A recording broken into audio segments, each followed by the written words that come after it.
up, and we're ready to start WPIAL playoff action right here from Helling Stadium. Wolverines kicking it off from right to left. Reese gets the signal, and we're set for this evening's action from Helling Stadium. Reese sends up a high, short kick, taken on the near side by P.J. Drakulik on the 20. Goes crossfield, has some blockers, up to the 30-yard line. Still on his feet, 35, 40, and brought down. So a breakdown in coverage for the Wolverines. Defensively on that kickoff return team, and Phil, they seem to have trouble with that off and on throughout the season. Johnny DeLuca makes the stop for Ellwood City, but not before Drakulik turns on the afterburners and gets it all the way out to the Wildcats' 42-yard line. They have a 1st and 10. That's the exact player that the Wolverines would have wanted to kick to. That was Drakulik. He's the smallest and the slowest of the backs, but he made a nice return out to near the 40-yard line. They go out of the power I formation. Straight ahead, they go off to Serena, and he is stacked up on the inside after a pickup of 1. Host of Wolverines in on the tackle. We see coming up off the bottom of the pile for Ellwood City that Billy Peretta had made part of the initial contact, also Nick Perry for the Wolverines. That'll bring up 2nd down, gain of 2 we'll call it, so 8 from the Wildcats' 44-yard line. There's a lot of pressure inside on Jerry Ritzer tonight. He has to take that linebacking job seriously because he doesn't have his co-player back there, Joe Roth. Fullback in motion to the near side. Here comes the pitch back to Serena, looking for room. Wolverines string it out nicely. Nowhere. They get back to the original line of scrimmage. Nice lateral movement by the defensive end, Scotty Timmerman. He strung it out well, Phil, and he also had some helping coverage by Frank Vicari. Yes, Vicari was over there, and I don't know how well they have scouted the Wolverines, and they might not know the injury too much about Joe Roth. But if they do, they might try to do some quick inside trapping and try to get at the inside linebackers very quickly. Apparently, though, from what they've shown so far, they're going to try to test the Wolverines on their ground game. Now, though, in a passing situation, 3rd and long, and the Wolverines, should they hold here, they could get good field position on the turnaround. 3rd long 7 for a 1st down. Wide out to the near side, back to pass, hit from the side, thrown, almost caught and almost picked off. Good defensive coverage by Chris Ketter coming up to put the hit on the intended receiver. With Pomar out of the backfield, falls incomplete on the 50-yard line, and that'll bring up a 4th and a long 7 situation. Wildcats will be forced to punt it away. And that was Chris Ketter who came up from the free side safety, and he came up quickly, and the ball was bobbled in the air. Almost could have picked it off and run down the sideline, but Chris was more intent on making sure that the receiver didn't grab it and make a completion. Joe Jenkins, the punter for the Wildcats this evening, stands on his 30-yard line, punting left to right. Gets off a nice kick, wobbly but long, taken by Ketter on his 25. Gets 1 block, still looking for room on a 27, cuts back inside against the grain to 30, and he is brought down on the Wolverine 33-yard line, where they take over 1st down and 10 on the stop. Dennis Edwards for East Allegheny, and also Turner helping out on the stop. Anthony Turner, who, by the way, Phil, comes in on 2 tight end situations to help out Merchanovic this evening. And we're going to watch the East Allegheny Wildcat defense now, because traditionally teams come into ball games keying very heavily in the beginning part of a ball game on Bill Chapman, but the Wolverines also traditionally start with Kevin Jones. Right away they come to Jones. Big hole. Jones, though, gets hit after he gets across the 35, and it'll give him a pickup of about 5 as he gets it across the Wolverine 35 to the 37-yard line. Wiley makes the stop for the Wildcats. So actually give Kevin a pickup of only about a short 4, we'll call it. That'll make it 2nd and a long 6, Phil. And the yardage was there. Kevin got the ball and didn't turn it quite up as quickly as we thought he might. There was a hole that opened up very quickly for him. For the 4th game in a row, the Wolverines start with the same play. Wolverines unbalanced right. DeLuca goes in motion, and we'll have motion against the Wolverines. So it could be in the backfield, or either that or the right guard for Ellwood City, I believe, might have lifted up a little bit too soon. Yes, the Wolverines moved. They try to shift. What they did is they came up to the line of scrimmage, and Scott Timmerman from his tight end position shifted from left to right to go into an unbalanced formation. But as he did that, Chris Ketter on his count and his signal, I believe it was the right guard or the right tackle, so we're not going to pick out which one it was, moved out of his stance just as the ball was snapped. That's an illegal procedure call against the Wolverines. That'll make it 2nd down 11 for Ellwood City. No score in the ball game. Wolverines have it 2nd and 11 on their own 32. DeLuca again in motion. Ellwood was also in motion on the offensive line, but they didn't call it. Scotty Timmerman drops the pass on the Ellwood 44-yard line. He had it, so he looked right upfield. You could see it, and he took his eyes off the ball. Powell was the cover man, but he didn't have really anything to do defensively with that play. Scotty just didn't keep a hold of it, and that'll bring up a 3rd and long for Ellwood. Clock stop at 9:29. Scotty Timmerman, as you said, he was wide open, and the defender came up late, and all he could do was clap his hands and cheer for the fact that Scotty was not able to hold on to that ball. Scott was open. Petrelli wide to the near side. Jones in the slot. Ketterer again back to pass. Looks, has Petrelli, he drops it. Pass was a little bit out of bounds. Had he caught it, Phil, it wouldn't have been any good anyhow. I don't think he would have been able to drag it even 1 foot to get it in bounds. That'll bring up 4th and 11 for the Wolverines. So both these ball clubs feeling each other out, and neither one moving the ball effectively enough in the first series, respectively. Morgan, the punted away for the Wolverines from his own 17. Back to receive will be Bomar and also Drakulik. They go again to Drakulik. He'll pick it up on 1 bounce on the 38-yard line and be dropped after he gets across the 40 to the 42-yard line of East Allegheny. Coming up with a stop for Ellwood City. It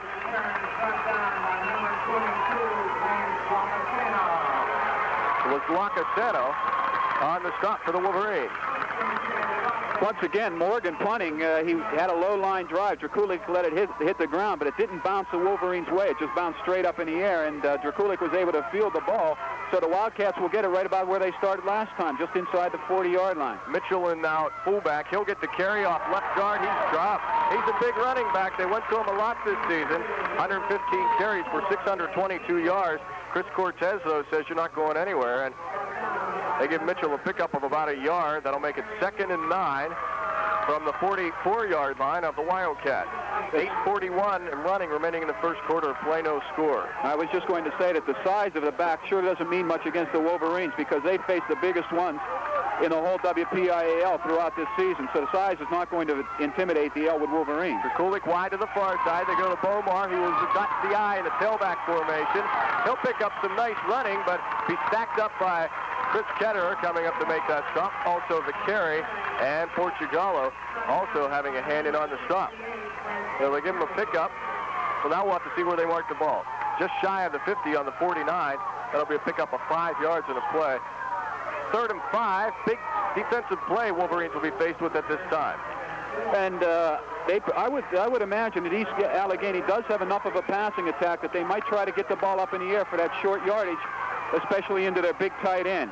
Let's see what they do, though. 3rd and 5 from the 49 of the Wildcats. Motion man to the near side. Back to Bomar. Bomar hit at the 50 and dropped. He might have got across the 50. He might not have. It all depends on the spot by the officials. Nick Perry coming up with a stop. Also see getting up off the pile, Bill Peretta was in a nose tackle for the Wolverines. So that'll bring up a 4th. We'll call it 3. They do place it in Wolverine territory on Ellwood's 49-yard line. But, Jeff, they ran that slant, exactly the same play they ran to the right. They came back with it to the left, and this time the defense was equal to the task, and the Wolverines shut it down. Chris Ketterer back by himself now on single punt recovery. Wolverines come after Jenkins, almost get it. Nick Perry just missed it. Ketterer gets out of the way, and it'll take a good bounce for East Allegheny, rolling out at the 10-yard line. Wolverines will take over 1st down and 10 from the 10. No score in the ball game. 7:01 left in the first quarter. Now there's 30-second timeout. Freeman Buick Pontiac, where quality service is a standard, not an option. Straight ahead handoff to Billy Chapman. That's the first time he's touched the ball, Phil. And this being the 2nd series for the Wolverines offensively. Billy picks up some nice yardage as Lyle makes the stop for East Allegheny. They give Bill a pickup of about 6 yards, getting it across the Wolverine 15 to their 16-yard line. 2nd and a long, 4 to go for Ellwood. And in the early part of the field position ball game, and it is a lot of a playoff game is field position, East Allegheny has taken the advantage on that punt. Again, they go straight ahead. Chapman again getting the call. Jones leading as a blocker in front. Also Perry going in motion. Marjanovic making the stop after a pickup of about 2 on the play, placing the ball on the Wolverine 18-yard line. That'll bring up a 3rd down. We'll call it a long 2 for a first. Okay, this is a key play in the early going because if the Wolverines convert a 1st down, that could keep a drive going. Otherwise, they might have to punt deep in their own territory. Petrelli wide to the near side. Jones in motion. Here comes the option. Flags fly, though. We might have motion against Ellwood. That's the kind of problem that the Wolverines have not had all year. They haven't had those illegal procedure penalties, even though they do use a lot of motion. That's what it is. Either somebody moved on the line or somebody turned upfield too soon. That'll back them up 5. And the Wolverines' ground game, which is traditionally their strongest point, all of a sudden now they're going to have to go to the air for the 3rd time in the 1st quarter. And that's not what Coach Rankin likes. He does not like to be forced to put the ball up in the air. That'll bring up a 3rd and 7 for the Wolverines. Just under 6 minutes remaining in the 1st quarter. No score. Jones motion to the near side. Play action pass. Ketter has to get rid of it quick. Gets it off to Chapman. Billy lowers his head. He gets the Wolverine 1st down as he is toppled out of bounds on the Ellwood 22-yard line. Shepard coming up to make the stop defensively for the Wildcats of East Allegheny. And the play went to the left, to the right, and Billy Chapman went right through the line, came quickly out into the flat area. They put a lot of pressure on Ketterer, but he put the ball up in the air, and Chapman was able to flag it down and pull it in for a 1st down. A gain of about 10 on the play. 1st and 10 for the Wolverines, some breathing room. Jones tries to get to the outside. Kevin being pursued, gets out to the 25, and that'll give him a pickup of 3. So Kevin, with that speed, tried to get to the outside, and he wasn't able to do so. Stracoli came over to make the stop. Also helping out was Eddie Mitchell, and that'll be a gain of about 4 on the play, so we'll call it 2nd down and 6 as they do place the ball across the Wolverine 25, just on the 26. Jeff, oftentimes it doesn't look like Kevin's gaining much. It looks like he's going east and west an awful lot, but he gets up there about 4 or 5 yards almost every play. Backs are split, straight ahead to Billy Chapman, right behind his blocker, and that is Kevin Jones. Billy finds running tough inside as Mitchell makes the stop. Mitchell, one of the inside backers for the Wildcats from East Allegheny. So Bill finds running a little bit tough, and they get a pickup of about 1 on the play. That'll bring up a 3rd down. We'll call it 4, so they'll give him a pickup of 2. Wolverines have it. 3rd and 4 on their own 27-yard line. Kevin Jones comes in motion. Here comes the option. Pitch back to Kevin. Takes these at the 30. The 35 as he hurls one tackler over Drakulik. And by doing that, Billy was able to get himself the 1st down. Bomar eventually coming up for the stop for the Wildcats. And the Wolverines have another 1st down. That was an excellently executed option on the part of Chris Ketterer. And he can run it with his left hand much, much better than I think over to his right-hand side because he's a left-handed quarterback. Kevin Jones took that pitch, and he's kind of patented that hurdle. Somebody tries to hit him low, he'll hurdle you for 3 extra yards. Pickup of about 9 for Kevin. Straight ahead, the quick opening trap to Billy Chapman. Bill finds it tough running again. Now, naturally, they are going to key on Bill because he is the leading rusher for the Wolverines this season. Bomar with the stop for East Allegheny. Bill getting very close to the 1,000 mark during the regular season, but coming up just shy. And I'll tell you what, he's a workhorse. He picks up 4 on that for Ellwood City. 2nd down, short 6 for Ellwood from their own 40-yard line. Call it their 39. Chapman the single setback. DeLuca from the slot in motion. He takes the hit up. Big hole behind Chapman. DeLuca getting out close to another Wolverine 1st down, and Phil, they're starting to open it up a little bit now on the ground as Edwards came up with a stop along with Bomar defensively for the Wildcats. So that'll bring up a 3rd down and about a yard to go for a 1st for the Wolverines from their own 44. And with a little bit more game experience, Johnny DeLuca very easily could have turned that ball upfield. That was a tackle trap. He had a tackle leading him out there who blew out the defensive end, and Johnny DeLuca turned it up inside. It's 3rd and short now. Jones in motion. Ketterer on the quarterback keeper. He gets the 1st down and more as that offensive line just digs in and surges.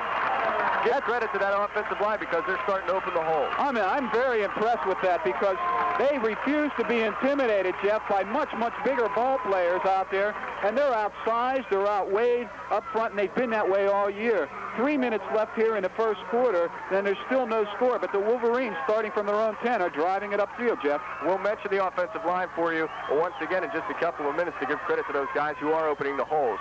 1st and 10 for Ellwood. Billy Chapman on the lead and he'll get it up close to midfield, but be stopped shy of the 50. They'll mark it on the 49-yard line as Lyle made the stop. And also we see getting up off the pile defensively for the East Allegheny Wildcats, William Wiley. That'll bring up a second down. We'll call it a long 7 to go for Ellwood from their 49. They are moving the ball, though. 2:25 remaining in the first quarter of play, no score.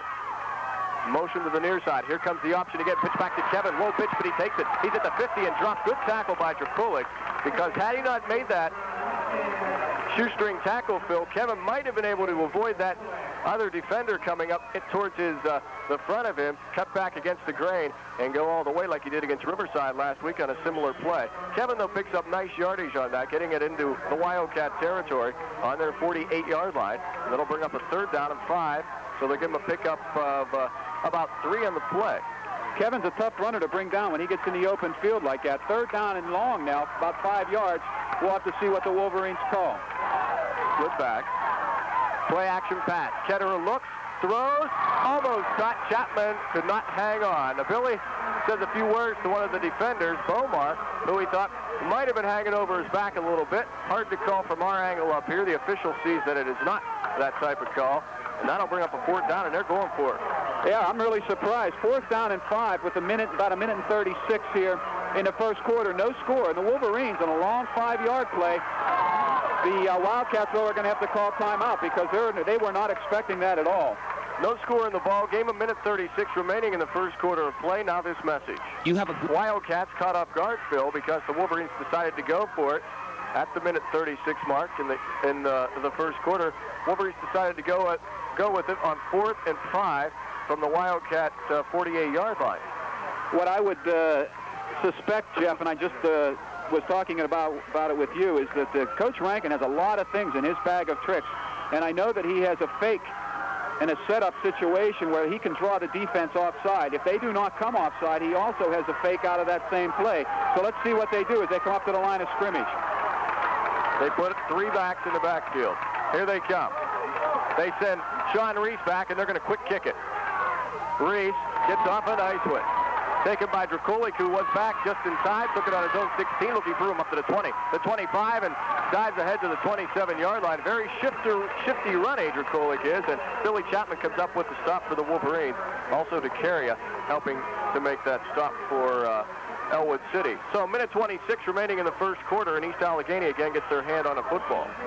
I'll tell you what, Jeff, Coach Rankin's very upset because I think he saw the defense break the plane of the ball, which would have been an offside penalty in high school, and it wasn't called because the Wolverines did shift and draw the defense to jump.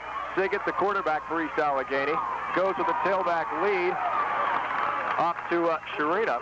Sharina fights his way out to the 31-yard line as Frank Vicari fills the hole and makes the stop. Paul Portugallo also comes up to help out. Sharina's getting the ball an awful lot. We're coming down close to the end of the first quarter. Still no score in the ball game. Sharina's carrying the ball a lot more. Mitchell's only carried the ball once in the ball game, the big fullback. In fact, he's running out of the ball game right now. So they're going with a quicker team rather than their size. And they'll put Bomar in at the tailback slot. No, they'll put Bomar in at fullback. Check that. Sharina at tail. Straight ahead, the lead off to Bomar. He'll find running tough. Gets it out to the Wolverine 34-yard line. Getting up off the bottom of the pile for Ellwood, we see that it is Loretta and also Brian Gibbons making the stop for Ellwood. Pickup of about a yard in the play. So that'll bring up 3rd and 4, we'll call it. 15 seconds and running remaining in the first quarter of action. They might not even get a play off here. Probably not, Jeff. I don't think they'll have time to get it off before the quarter ends. Reminder to our stations, we'll take a 60-second break at the end of this quarter. Pitch back to the near side, off to Sharina. He tries to get out of bounds, and he'll get it up to the 40-yard line. That should be enough for a first down. They might even mark him shy. That's the end of the first quarter of play. No score in the ballgame between the Wolverines and the Wildcats from East Allegheny. Now there's 60-second timeout. Ready to start second quarter action. Jeff Hazen along with Phil Weimer. Glad you're with us because this is probably going to get down to the wire. No score in the ballgame. Wildcats from East Allegheny have the ball. They go straight off ahead and on first down and 10 from their own 40-yard line. Getting the call for the Wildcats was Bomar. He's brought down defensively by the Wolverines as Chris Cortez makes the stop. Pickup of 4. We'll call it 2nd and 6 from the Wildcats 43. And Jeff, what they're doing, the Wildcats are wearing and punching at the interior defensive line of the Wolverines. They're hitting at them each play, and hopefully and probably for the Wildcats, all season long they have worn down defenses to the point where they can then break their quicker men outside. There was an official's timeout briefly, but we're ready to start action again.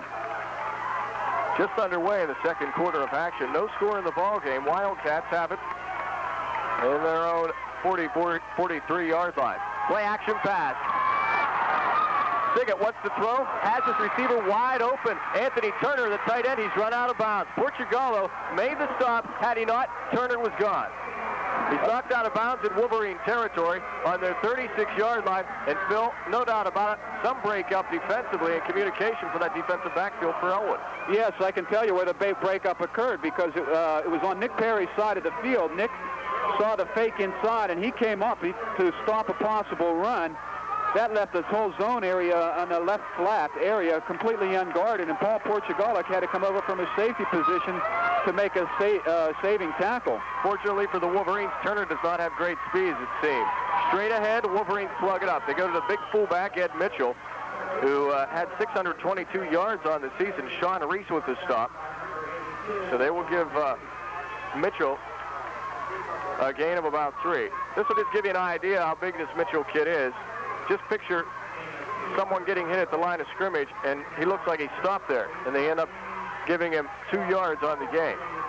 It seems as though sometimes when he hits that line of scrimmage, everybody holds him, but they take a couple of steps in his direction no matter how they're holding him. No score, but East Allegheny threatening. They're on the Wolverine 34-yard line. Pitch back to Bomar, looking for running room to the far side of the field. Ketter comes up and makes the play, but not till a pickup of 3 by Bomar, the tailback. Took that pitch out of the I formation and had Mitchell leading for him, and they also pulled a guard out to that side too.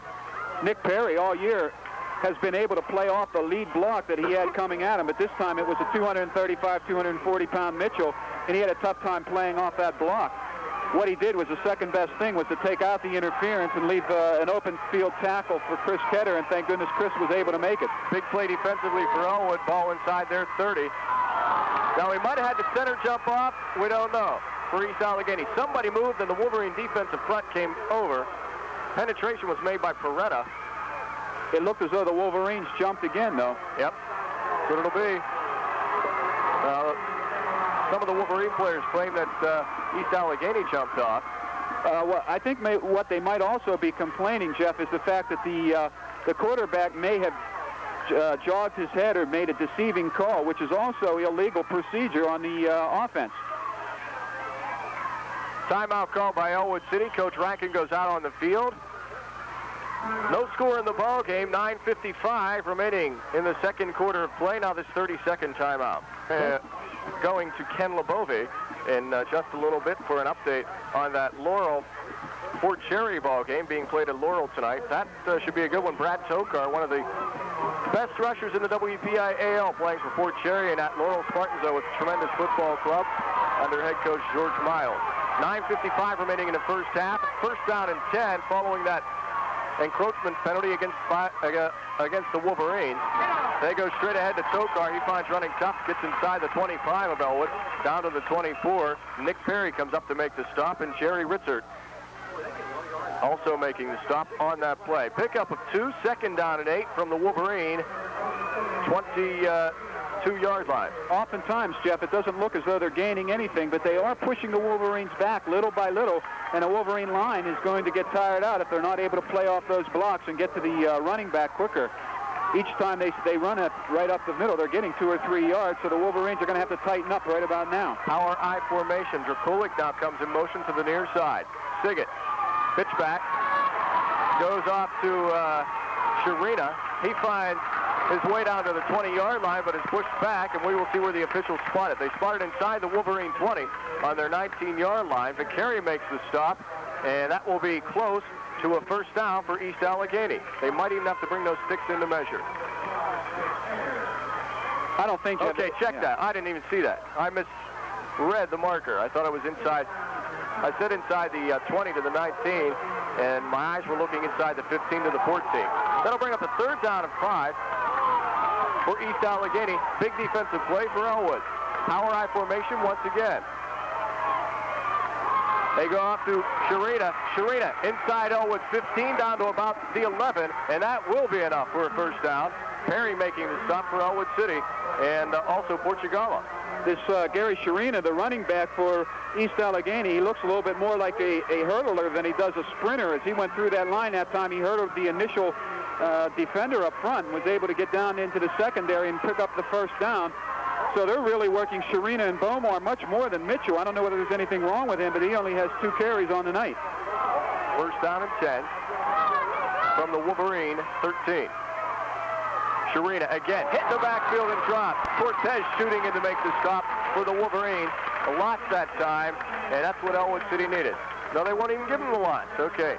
Gain of about half a yard, 2nd and a long 9 as they place the ball in the Wolverine 12. And they've run the ball, run the ball, run the ball. It's been like a slant off tackle nearly each play.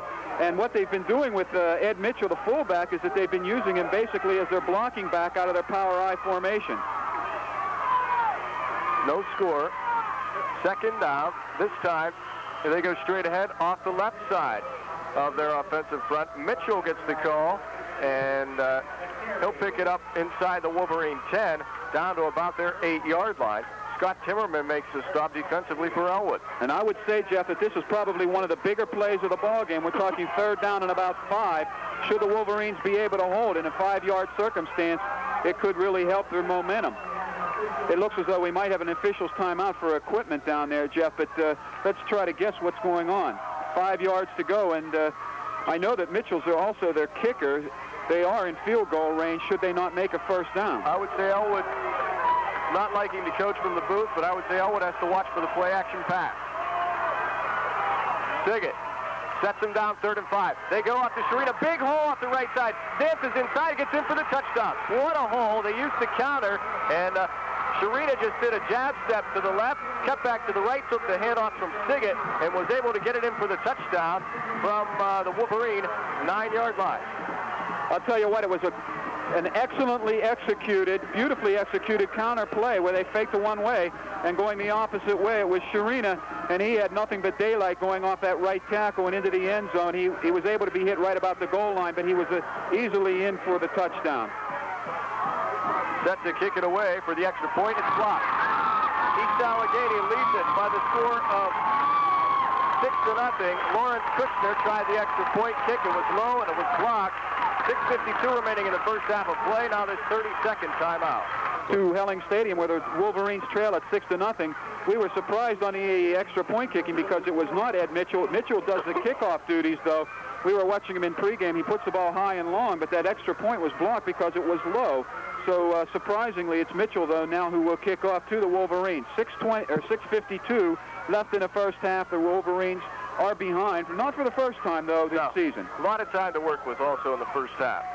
The Wolverines did move the ball well when they had it, so it's not totally a pessimistic outlook. You can also look that Ellwood basically gave that to them with some penalties against them defensively. Chapman from his 10 out to the 20. The 25 spins and gets out to the 28-yard line. Drkulik in on the stop for East Allegheny. Wolverines have it 1st and 10 from their 29. And Jeff, what a kickoff. Ed Mitchell took a 2-step approach to that ball, just like a field goal, and kicked it in the air high and long, and Chapman fielded it at about his own 5-yard line when he picked it up. So the kid has got a strong leg also with his size. Petrelli wide to the near side. Chapman, Jones, the backs are split. DeLuca in the slot on the far side, motion to the near side. Here comes the option. Pitch back to DeLuca, takes it on the 25, turns the corner and gets to the 28-yard line. So he will find little running room. As Shepard made the stop, also coming over, Mitchell was in that vicinity to help out in case needed. Pickup of only a yard on that play. So East Allegheny stringing out this Wolverine option very well this evening. The one team that the East Allegheny Ball Club lost to this year was Burrell, and they also tied during the year, but they have been susceptible to the pass, and the Wolverines might have to go to that, even though it's not one of their stronger suits. Straight ahead Here they go up to Jones. And Kevin gets out to the 30-yard line, so the Wolverines not finding it tough running on the inside. Coming up to make the stop defensively is Howell. And Kevin gets up slow, but goes back to the huddle. Timmerman comes in now. Sean Reese checks out. 3rd down, 7 to go. Wolverines have it on their own 31. And if they were scouting and they've seen the films on the Ellwood City Wolverines, I'd be looking for a blitz from those linebackers because they know that Ketterer might have to put the ball up here. 3rd and long for Ellwood. Ketterer will pass. Has the time. Looks good. Petrelli picked off. Still running down the sideline with Rooms is one of the East Allegheny linebackers. And coming up with the stop, or rather with the pickoff on that play is Shepard. He read it perfectly. A pass Ketterer should not have thrown because Shepard just shadowed and stepped right in front of Petrelli to pick it off on the Wolverine 40 and take it down to the Wolverine 24-yard line. The pass was not open. The pattern was not open by a long shot. Petrelli was being favored the whole time. Shepard was there in plenty of time to pick that ball off. Shepard is an offensive tackle, but he made a nice use of his hands on that interception. Siggett out of the I formation to Sharina. Has room on the corner. Sharina still on his feet inside the Wolverine 25, down inside the 20, and down eventually tackled at the 14-yard line of Ellwood. On the stop, Portugallo. Wolverines just given up, and we have an injured player for Ellwood City down on the field. While we have this official timeout on the field, 4:37 remaining in the second quarter of play. 6-0 East Allegheny on top. Let's go to Ken Lebovi for a report. Better for Laurel at this time, and Ellwood down 6-0. Portugallo injured, also down on the Wolverine 15-yard line. 4:37 remaining in the first half of play. And Phil, if you look at it from a standpoint of the Wolverines, they've been giving the game to a good thing. Portugallo gets up and he will come off under his own assistance. Wolverines have given it to him. That first score by Sharina on the 8-yard run, rather, was given to East Allegheny because Wolverines were called for some defensive penalties. Well, they don't seem to be. The Wolverines right now haven't gotten that spark of enthusiasm. Last week, I have never seen them more fired up for a ball game than they were last week in that Riverside ball game. But tonight, they just don't seem to have that spark that has carried them. I'm not going to attribute it to Joe Roth, but I'll tell you what, he's a fire plug when he's out there. He gets them going, and he does not allow people to let down when he's out there. Right now, you have to give East Allegheny a great deal of credit because they're blocking well. They're maneuvering their assignments very, very well. That was an off-tackle slant. Sharina got into the secondary real quickly, and had it not been for a block downfield that could not be placed on either Portugallo or, it might have been Ketterer back there. I couldn't see which one. But had the offensive man not had a clip to possibly get a block, Sharina could have gone all the way, but Ketterer then was able to make the tackle because the blocker couldn't do anything to block him. Well, the Wolverines are going to have to get some kind of a big play in their favor because the momentum right now solely belongs to the Wildcats. They're going to have to dig in. They have their backs against the wall. 4:37 remaining in the first half. East Allegheny leads at 6-0. Wideout. Powell to the near side in the slot. Trakulik. I formation. Long count by Siggett. Straight ahead handoff. And the fullback, Ed Mitchell, if he hadn't fell on the Wolverine 10-yard line, Phil, he could have went into the end zone. He was untouched. Got tripped up at the line of scrimmage, and we could not see who was able to do that. But then he busted in to the secondary and just fell flat on his face. So pickup of about 5. We'll call it 2nd and 5 from the Wolverine 10. And he had an opening, as you just described. Had he not fallen, somebody got a hand on him and was able to pull him down. And they're working the middle inside of that part of that line of the Wolverines. Unbalanced now. Power I formation. Football is fumble. We'll have to see who recovers because there's a massive pile-up, and I believe that East Allegheny fell on top of it. They never did get the handoff between the quarterback and Siggett and Sharina, but I think the East Allegheny got it right back again. And I think Sharina was the one that was able to... No, it wasn't. It was the fullback who fell on it, Ed Mitchell, who alertly saw it pop between his legs, and he jumped on it. I'm going to tell you something, though, Jeff. Looking at this ball club, and I was down on the field in a pregame, this team looks the most like they have more major college talent than I have seen in any other team that's come into Ellwood City or the Wolverines have played all year. They do have the size, anyway, of major college players. Anthony Turner lined up tight to the near side, unbalanced left. Here they go, fumble again. Ellwood recovers this one. Coming up with it is Nicky Perry. Well, They went to Sharina. He couldn't hold on to it this time, and Nick Perry pounces on it on the Wolverine 9. Boy, what a breath. Okay, I said we hoped that they could get a big break because the momentum was just about to kill the Wolverines. It was like a burden on their shoulders. The momentum was really weighing them down, like 235 pounds of Ed Mitchell worth of momentum on their shoulders.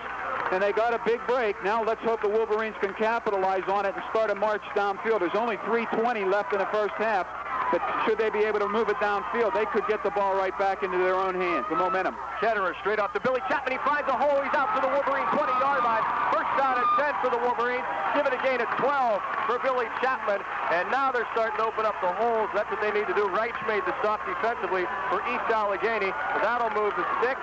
And the clock will once again begin to run. 3:05 remaining in the first half of play. The trappers up front, Newpower, Peretta, DeCarry, and Ritzert. Those guys are got to give them a lot of credit. They opened the hole for Billy Chapman that time.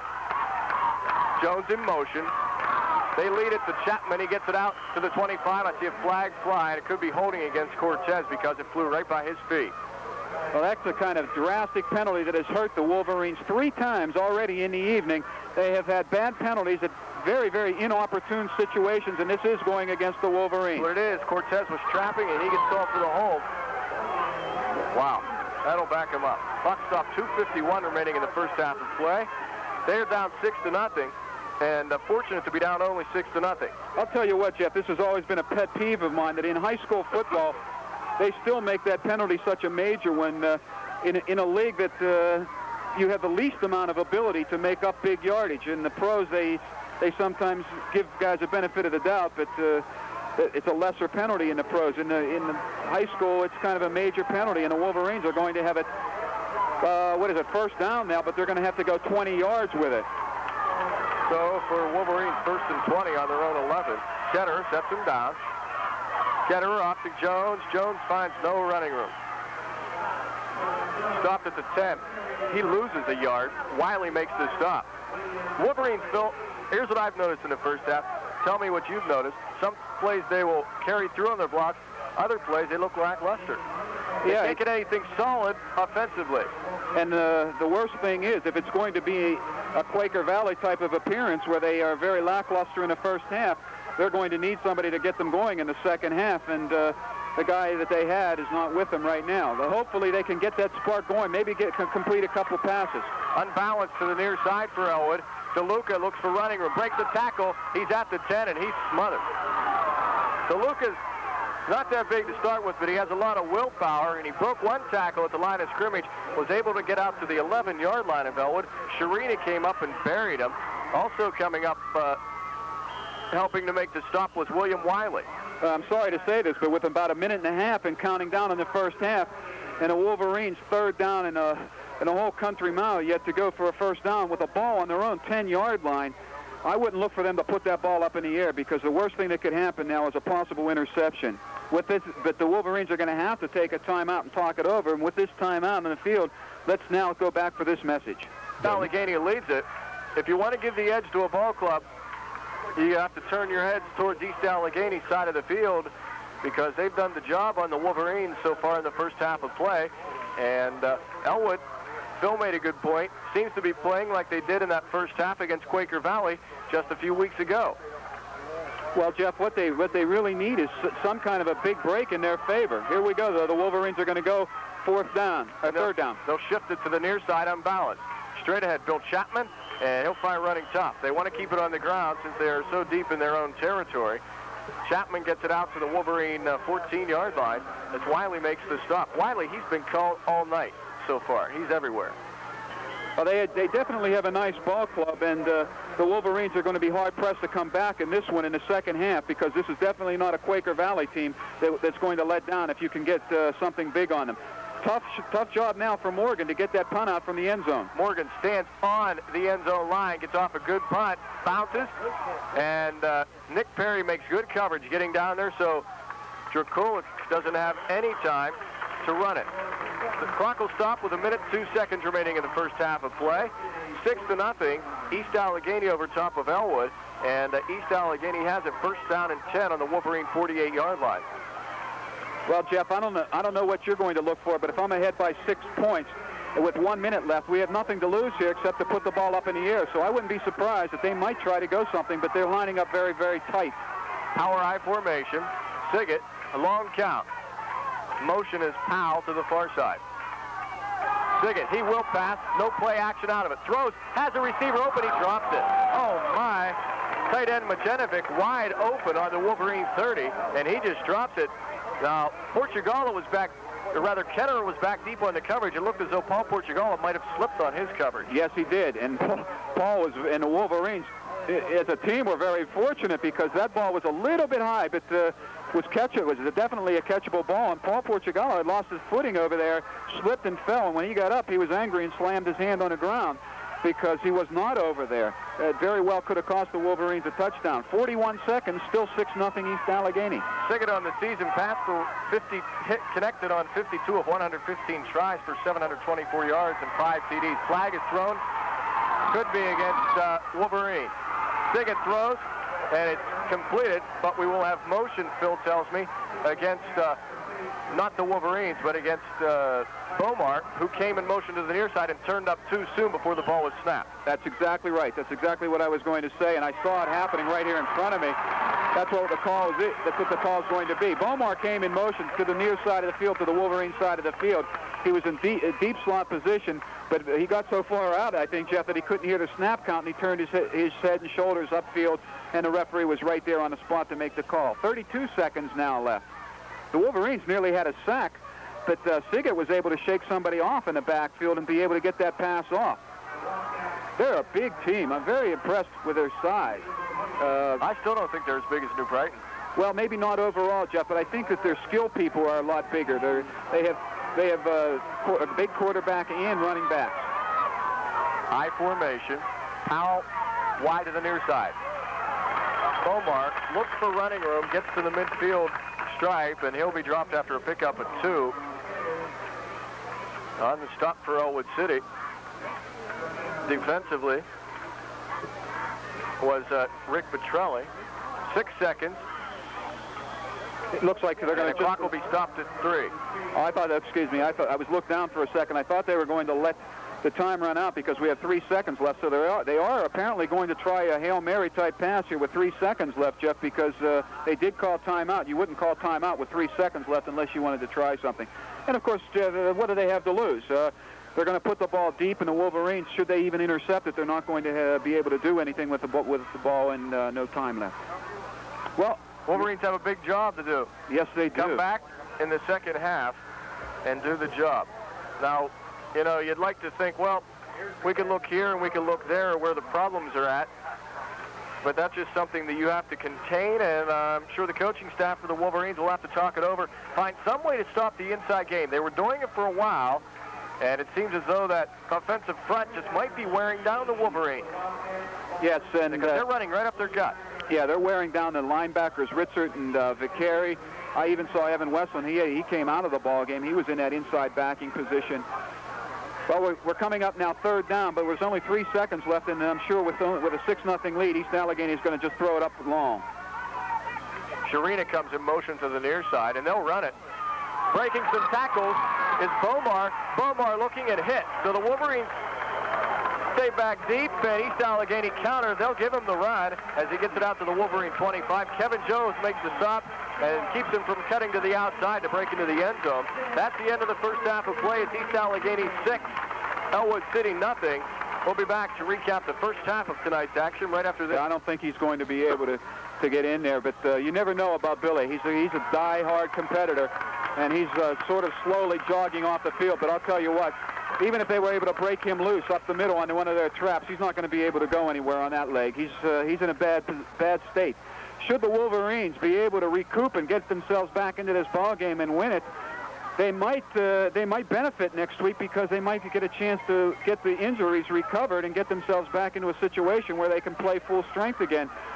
Pulled muscles are things that can heal up a little bit quicker than broken bones and torn ligaments, that's for sure. You know, I didn't really notice when Billy went down with that. Well, Billy, he's a type of player who will not let on to anybody when something happens.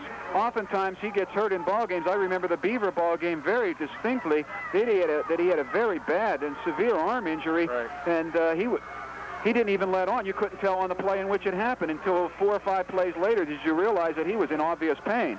So he's a die-hard competitor, and we're ready to start the second half. So Kevin Jones back deep to receive. The Wolverines will be traveling from left to right. Mitchell set to kick it off. He has it teed up. Jay Patrick back also with Kevin Jones and also Johnny DeLuca. Sends a kick up high and short, straight down the middle. Bounces. Wolverines have to grab it. Taken by one of the upmen. Nick Perry's at the 30, running laterally, and is brought down on the 30-yard line. So Nick tried to get to the outside instead of going north to south. He went east to west, Phil, and, well, Jeff, found some trouble. Yeah, you saw the inexperience back there right on that kickoff because Kevin Jones is not used to being back there, and the ball was between he and Nick Perry in the air. And normally the Batman should have just come up and taken charge of that ball. Instead, he didn't. He let the ball fall and hit the ground, which gives the defense an extra 3 or 4 or 5 seconds to get up and cover the kick. Chapman's in there, but we'll see how he goes. Chapman's in the back. Jones is in motion to the far side. They go off to Kevin. Kevin fights his way up across the Wolverine 20 and gets it out to about the 21-yard line. Hartzell in on the stop. By the way, Wolverines started not from their 30, but on their 20. And give Kevin a pickup of about 1.5 yards. We'll call it second and a short 9 to go from Ellwood's 21. There's no doubt, Jeff, that they're going to use Bill Chapman as a decoy out there because he's not going to get much chance to carry the ball, and Coach Rankin knows that. And they also might force the Wolverines to put the ball up in the air more than they had planned. Petrelli out wide to the far side. Slot man also in there. Here comes the option. Pitch back to Jones. He's at the 20. Tries to turn the corner, and he won't do it. Picks up about 1 yard as he gets out to the 24, so they'll give him a pickup at 2. Draculi came up to make the stop quickly for East Allegheny Wildcats. Third down, and from where they placed the football on the Wolverine 24, we'll call it third and about short 7 for a first. And this is a key play. Even though we're early in the second half, Jeff, it's a key play to keep their drive going and get them some kind of a momentum going here. The Wolverines nearly have to throw the ball to Timmerman or Petrelli in this situation. DeLuca motion this time to the near side. Long count by Ketterer. DeLuca turns up. Ketterer throws. Wants to go to Jones. Kevin makes the catch. Spins and gets to the 30-yard line. And I believe he might have it up for a first down. Phil, you're signaling no, that he had to get just across the 30, and it will depend on the spot of that football. Yeah, I saw the referee step in, and one referee has his foot on the 30, and the other one moved the ball back just short of the 30. Kevin it looked as though he was squirming in there and tried to get that first down, but I'll tell you what, it was even I honestly think it was a lucky completion. The ball was tipped by 2 defenders. Almost picked up. Ketterer forced that pass in there, and that was similar to the one he had picked off earlier. Here they bring the 6 all the way across the field. Chris up there to watch the measurement, along with Bomer. Stretch him out. Wolverines are going to be shy, inches. Well, I'll tell you, I know Coach Rankin. He's going to go for this because he's got a quarterback sneak in there, and that's what they're going to do. They're going to go with it on 4th down because they have to build some kind of momentum. The guys have just been lethargic so far, and they're going to have to do something to get that momentum going, and maybe a 4th down play would help them. Of course, the converse of that is if they should get held, it could change the whole momentum of this ball game here early in the second half. Right. Last time they went with the quarterback sneak in the first half of play, Ketterer not only got the yard he needed for the first, half yard actually picked up 2. 10:47 remaining in the third quarter. 6-0 East Allegheny. Wolverines with a big play. Unbalanced left. Ketterer straight ahead. He gets the first down. Okay, they lined them up unbalanced left to look as though the Wolverines were going to go towards that strength. And Chris Keppett went straight ahead. Was able to pick up the first down. He's brought down defensively on that quarterback sneak by Matthew Lacciato for East Allegheny. And the Wolverines might have some Wolverine enthusiasm going here in the second half. They're unbalanced again, now to the left. 1st and 10 from their 31. DeLuca to the near side. Play action, they keep it on the ground. Instead of resorting to the pass to Johnny DeLuca, he goes nowhere. As defensively coming up is Merjanovic, and he makes the stop quickly. That'll be a loss of about 1 yard, bringing up 2nd and 11 from the Wolverines' 30-yard line. And they're hoping, the Wolverines are, that when they go on balance, that big defensive line will shift down and they'll be able to counter that big line, and that didn't happen that time. 2nd down and long. Split backs, Jones and Chapman. Perry in motion to the near side. They go off to Kevin Jones on the counter. He stacked up immediately. So they're not holding their blocks on the inside, that offensive front for the Wolverines.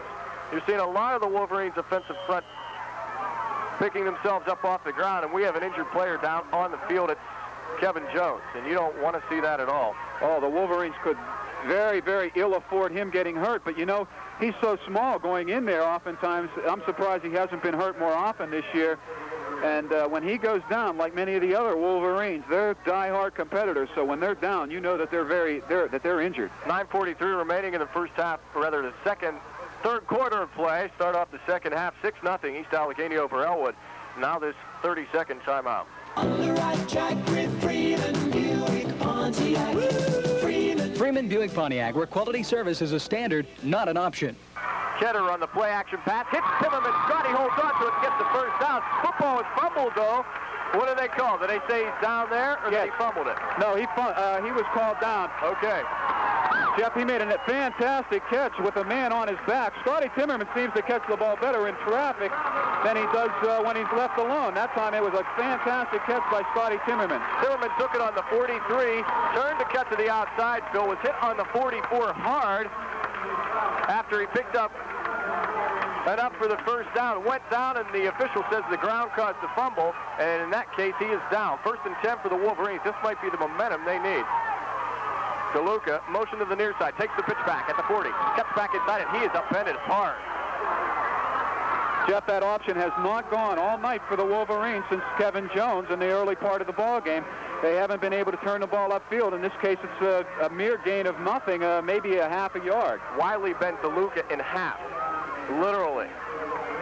And Wiley just towers over top of DeLuca. Give John the credit, though, because he is one tough competitor for the Wolverines. I'm surprised, Jeff, he was even able to hold on to the ball. That was a nice play, just holding on to the ball for John. Jones in motion. He takes it on the counter. Jones up across the 45, hits still on his feet and gets to the 47-yard line.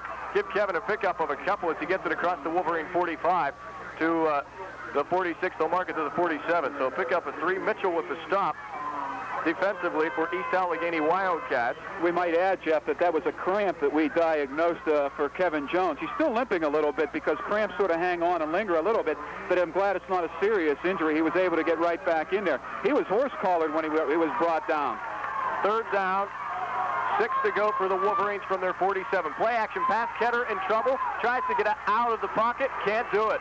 Wiley corrals him, brings him down at the Wolverine 45, and they'll be forced to punt it away. A loss of a couple on that, and that'll bring up a 4th down 8 situation. So give him a loss of 2. Wiley did not let Chris get outside. Had Chris been able to get past Wiley, might have been able to get to the sticks to reach the first down. And the punt coverage right now for Tom Morgan is all important because they're back there deep, and he could pin the East Allegheny Wildcats deep around their own 20-yard line. He's punting from his own 30. Good snap. Kicks the ball end over end. Taken by B.J.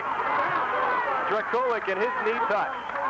Boy, was it fortunate in his knee touch because he had the wall set up here on the near side of the field, and he might have been able to get more out of that than he did. He stopped at the 31 because his knee touched, and they'll take over 1st down and 10. So Morgan doing a good job getting that punt off and having it drop low quickly. Yeah, the scariest thing, Jeff, about his punts are that they're low-line drives, and those kind can be returned very easily. That was an end-over-end punt that could have been returned for big yardage. Ralph Powell wide to the near side. Baxter in the I formation. Siggett gives it ahead, straight ahead, and they still have running room to the outside as Sharino was hit into the middle, Phil, on the handoff behind his fullback, Ed Mitchell. Was able to bust off right tackle then to the outside and picks up nice yardage, enough for a 1st down. Give him a gain of 12 as he gets it out to the East Allegheny 44-yard line. Kevin Jones runs him out of bounds at that point. And you're talking about not holding blocks a lot of times. That time somebody didn't hold on inside because Sharina was virtually stopped, and he broke out of there and got to the sideline for a big gainer. Again, out of the eye, they go straight ahead to their big guy, Mitchell. He bowls his way up across the 45. Pick up a 3, 2nd and 7. Cortez making the stop for the Wolverines defensively. And they'll place the football on the Wildcat 47-yard line. 6:43 left in the 3rd. Wildcats lead it over the Wolverines 6-0. Well, if Ellwood City hopes to get back into this ball game here in the second half, it's going to be on account of a good defensive stand, because the Wildcats come out of 2 successful drives in the first half of the ball game, and the Wolverines will have to stop them. Mitchell comes in motion to the near side. Here's the pitch back to Sharina. Sharina breaks one tackle, fighting for room. Gang tackling now by the Wolverines. Stops Sharina, and he'll gain nothing on that play. Brings up 3rd down and 7. Well, I'll tell you what, that looked like a whole house leading him out here. 3 or 4 guys, including that big fullback. Who was in on that tackle then? Peretta was in on the tackle, one of the guys. You had about 5 Wolverines around the area. Also Nick Perry, a couple of the players in there to help make the stop on Sharina. It was Chris Ketterer who came up. Although he didn't make a tackle, he forced Sharina to at least get to the outside and strung it out a little bit further so the secondary could come up and help out. Now 3rd down and long, and let's see that pass secondary and see what they can do. 3rd and 7. Powell out wide to the far side. Here comes the halfback option pass. Throws back to the near side, falls incomplete. Okay, good coverage. Sean Reese did a good thing. What Siggett did was pitch it back to his halfback, Sharina, out of the eye. Siggett then went out for a pass himself in the flats on the near side by the Wolverine bench. Reese held up Siggett, would not let him get out for the pass, and by holding him up, that pass ball is incomplete. As a matter of fact, the closest player to that was a Wolverine. Right, and Sean Reese did the right thing, because once that quarterback leaves go of the ball, he's liable to be hit. And Sean Reese just hung on to him and made sure he couldn't get out into the pass pattern. A very good defensive play that time. Now let's see what the East Allegheny Ball Club's going to do. They might shift into a punt formation. Siggett, long count. He goes for it. They're going to quick kick it. Pitch back to Bomer. He gets off a high kick, end over end. Fair catch, call for back. Portugallo, he fumbles it.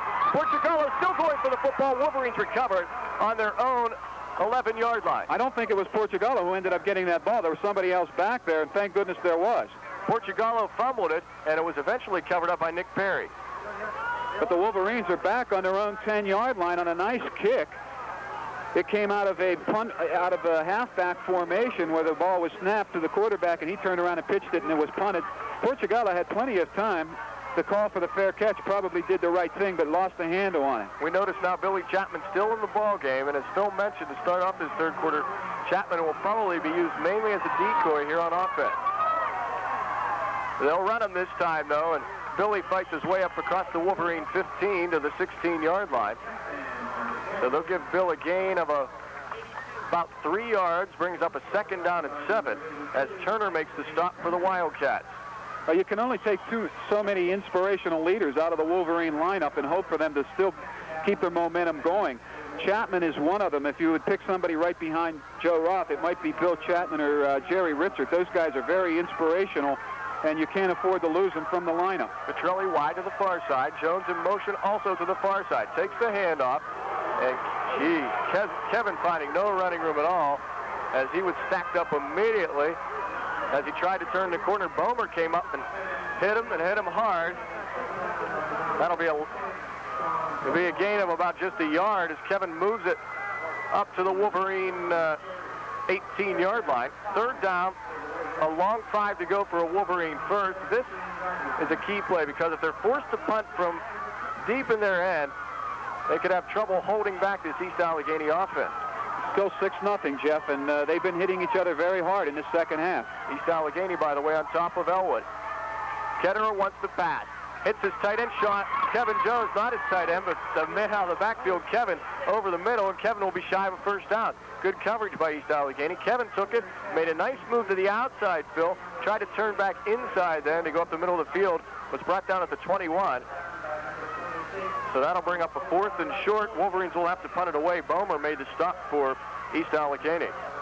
And the Wolverines did have their 3rd completion on that play, but punting now deep in their own end. And East Allegheny is going to get good field position from this punt. There's no doubt they'll probably get the ball around midfield. Ketterer, surprisingly, shouldn't say surprisingly, but has had time to pass it. Good snap to Morgan. He'll get off another low kick. This will be returned by P.J. Drakulik, but it won't be. He had time to return it. He dropped it and has to fall back on it then at the 50-yard line. East Allegheny takes over 1st down and 10 from the 50. And they get the ball right back again, Jeff, right where they had left off in this last drive.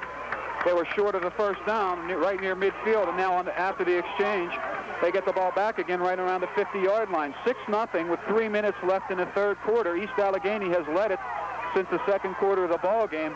and both teams have been pounding at each other ever since. Powell wide to the near side, backs in the I formation. Straight ahead, Sharina, he's stacked up. He's hit hard. Cortez, I believe, in there to help make the stop. And also, Jerry Richards shot in from one of the inside linebacker spots to knock Sharina back on his back. No gain. Second down and 10. Hear the fans booing. They wanted a loss on that play. I'll tell you, I haven't seen such hard hitting all year. Kevin Jones on his last carry, you could nearly hear the pads hitting from up here. And on that play, the guys hitting inside, they're hitting very, very hard. It's like immovable objects meeting the irresistible forces. Second and 10. Pitch out to the wide side. Bomer cuts back inside, tries to turn the corner. Cortez brings him down after a gain of a couple. Also over there, Nick Perry and Scott Timmerman. I'll tell you, we were comparing this team to New Brighton in the first half of the ball game. Now, New Brighton has their big running back in Haddix, but I'll tell you what, you got Mitchell back there, Bomer, Sharina. These guys all have a lot of speed, almost the same size as Haddix, and they're a very well disciplined and a very deep ball club. Same size as Haddix and also almost twice as much speed as Haddix has. I formation.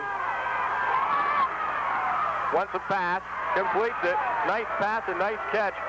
Siggett had to place it just where Drakulik would be able to catch it, and Ketter would not be able to intercept it. So he threw it low, and Drakulik makes a diving catch for a first down. That places the ball on the 35-yard line of the Wolverines. And 2 times now in this ball game, Jeff, in third down circumstances, Siggett was able to get away and avoid the rush. He was nearly hit in the backfield. He was able to get away from that rush, get a 20-yard completion in a key third down circumstance that has kept alive a drive that led to a touchdown in the first half, and the Wolverines are going to have to get some momentum going here now to stop the Wildcats. That was about a 12-yard completion. Play action pass, Siggett. He wants to go long, going down to his wideout Drakulik, and it falls incomplete. Coverage that time was Chris Ketterer, also Portugallo back there, and they had the coverage. Ketterer was deep. Portugallo was like in between Ketterer and Drakulik. Falls incomplete. Okay. But I'll tell you what, for a team that doesn't like to pass that much, they're passing it a lot tonight, that being East Allegheny. Second down and 10 from the Wolverines 35. 1:07 remaining in the third quarter. East Allegheny leading at 6-0. They're going for more. They're going to line up everybody tight this time. Man in the slot is Powell. He goes in motion to the far side. Backs are in the I formation. Play action pass. Siggett looks. Throws down the middle. Almost picked off. Wolverines linebackers were floating over there. Frank Vicari in for the injured Joe Ross. Was in the right place at the right time. Frankie just couldn't hold on to it. That'll bring up a third down. And Siggett has gotten time every time he's been back there. That time, he was not rushed until the very last second before he got that ball off, and still he's getting 2 or 3, up to 5 seconds to get the ball off. That gives his receivers time to get into the open area. Where it's down to a minute left in the third quarter, and it looks like the Wildcats are going to have to call a timeout. The Wildcats will do just that, and we're going to keep it right here. Wolverines defense now starting to get fired up a little bit more than they were in that first half of play. And the big third down play here coming up for the Wolverines, though, they have to hold. Okay. 35-yard line of Ellwood City, and it's third down and 10. Clock says 1:02 remaining in the first half of play, or rather in the third quarter of play, and it's East Allegheny 6, Ellwood nothing. All right, Jeff, I want to see what would you do with your ball club? The ball is on the 35-yard line of Ellwood City. Third down and 10. You know that they're going to put the ball up in the air somehow. Or at least I would guess they're going to put the ball up in the air. Are you going to bring your linebackers, or are you going to try to drop them back into pass coverage? Traditionally, it has been Coach Rankin's philosophy to bring one of his halfbacks, defensive secondary people, instead of a linebacker. What are you going to do? I would do. I would bring Nicky Perry. Right, that's exactly. From the far side of the field, and then have single coverage on that side of the field. Petrelli is back there deep. But they might be what they're doing. They have Drakulik over there. They're their best receiver. Drakulik. Line up to the far side in the slot. Backs are in the I. Siggett, straight drop back. Look, wants to hit his man in the out pattern. Picked off by Ellwood City. Nicky Perry still on his feet. He's at the 45 and run out of bounds at the 47-yard line of the Wolverines. Perry read that the whole way. Stepped right in front of Draculic picks off the pass from Siggin, and the Wolverines take over. First down and 10 from their own 47. Dick Perry read that from the time the ball was snapped. He went back into his zone area deep, and the pass, much like the one that Ketterer threw in the first half, should never have been thrown. It was a one-man pattern out there. Petrelli had Draculic covered deep and Perry in front. The pass was thrown directly into the arms of Nick Perry, and the Wolverines get the ball right near midfield, and let's hope that could be the momentum starter. Wolverines have 51 seconds left to work with in the third quarter. They're down 6-0.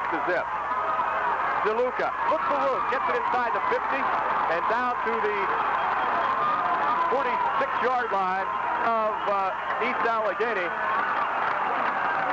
Marjanovic makes the stop. Boy, that's a tough name. You look at it, see all the letters jumbled together, and it's tough to read. You have to sit there and think about it. Second down, pickup of about 5, and we'll call it 5 for an Ellwood first down.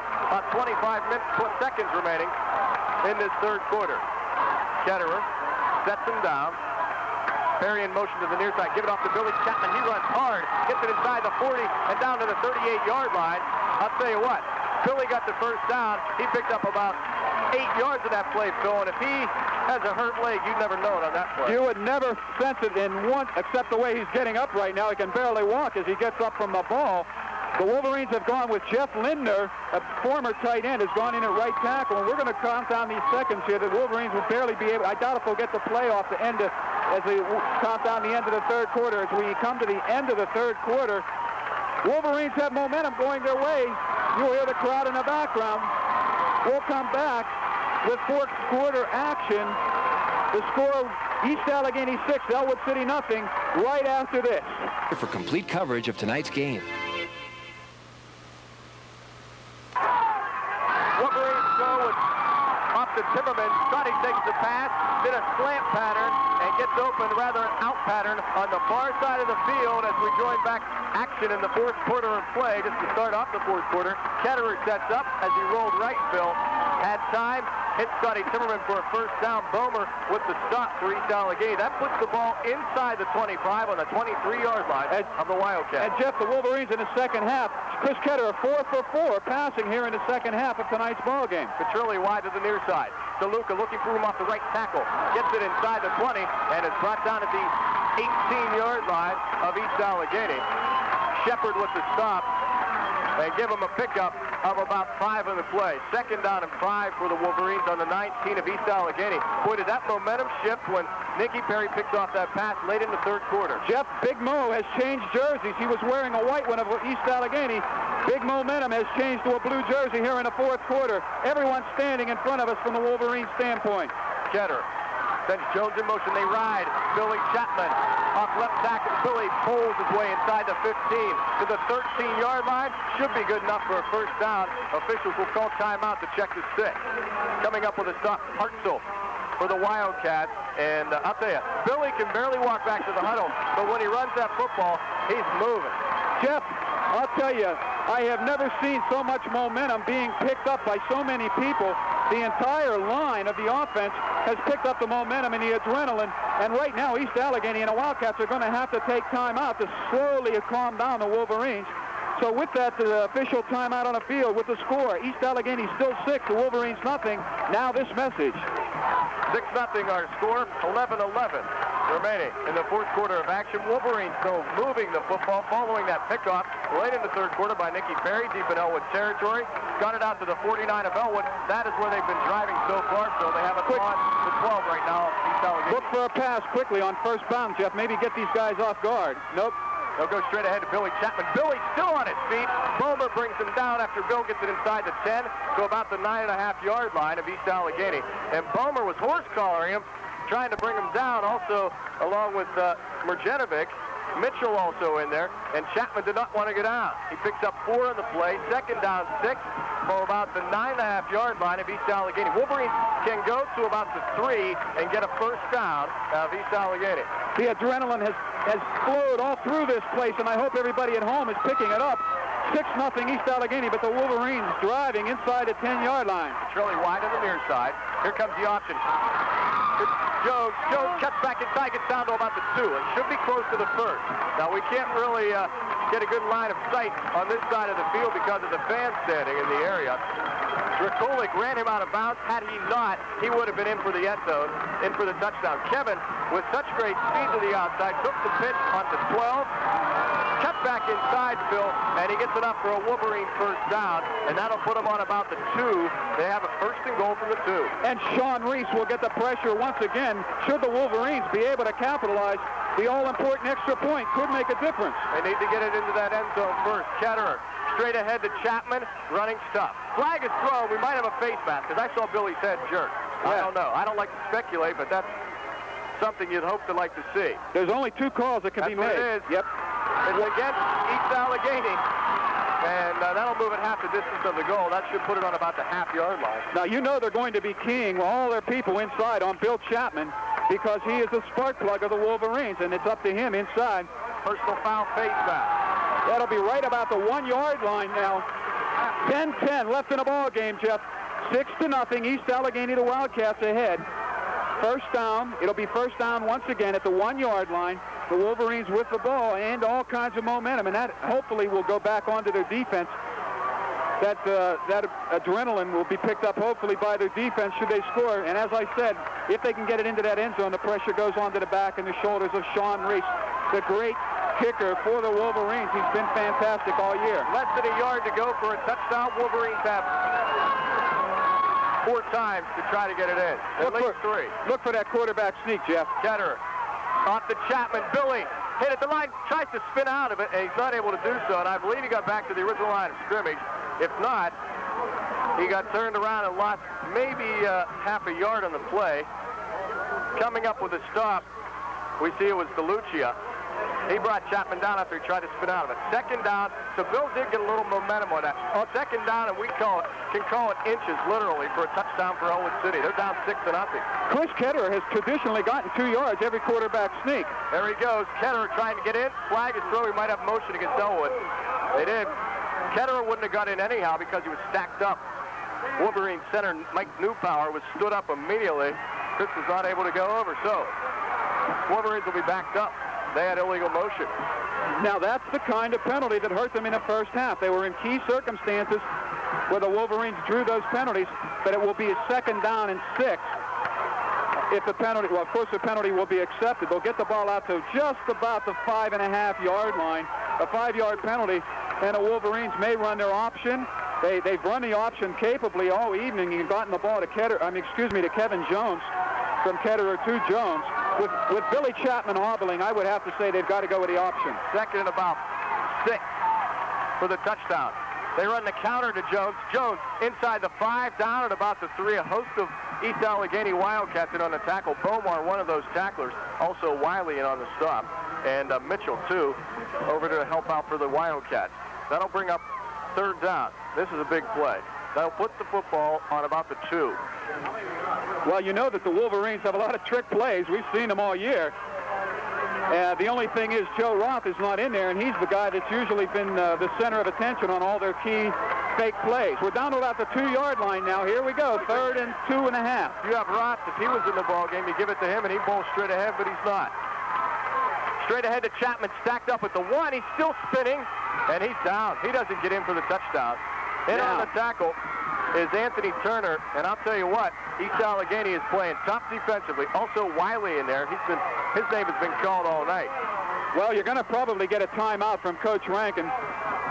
With 8:26 left here in the ball game, he's going to call a timeout to talk things over and set up a play. So with the score 6-0, still East Allegheny in 4th down. We'll come back right after this quick message. The ball game. Ellwood down 6-0. They had a motion penalty, moved them back. They had 2nd and goal from about the half-yard line of the Wildcats. A motion penalty backed them up. They had 2nd and 6 then. They are faced now with the 4th and about half a yard for a touchdown. And they're going for it. You might fool everybody and go with a quarterback sneak, but I'm sure that they probably will run their option. Ketterer sets him down. Ketterer straight ahead to Chapman. Ketterer keeps it. He fakes it. Chapman. They even had me faked on. That was the option, Jeff. Chris kept it, found that option. DeLuca was the motion man, and Chris is able to find a hole and dive in for the touchdown. Ellwood ties it at 6. No bigger 1-yard run for Chris Ketterer in his whole career than that 1-yard run. And everybody went keying inside on the all-important Bill Chapman. That left the right side wide open. Chris Ketter did the right thing and turned it quickly in off tackle and took it in.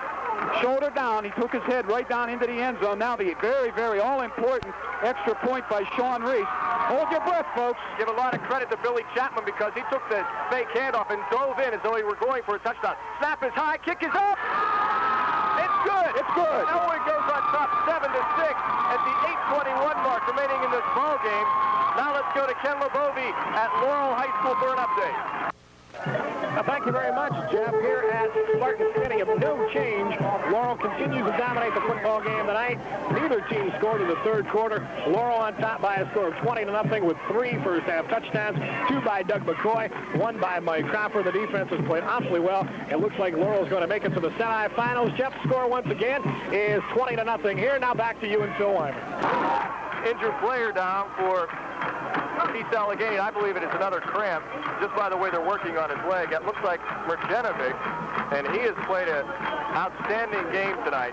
I'll tell you what, Phil, something we noticed in the warm-up that we didn't mention, good point you brought up, that East Allegheny doesn't really have that large of a squad, but what they do have, quality football players. Oh, they have quality players, and this is no doubt one of the best ball clubs overall through their whole lineup. I give Beaver Falls and Beaver a lot of credit for having a great deal of talent, but I have never seen so many skill position players, fullback, halfbacks that can run quickly.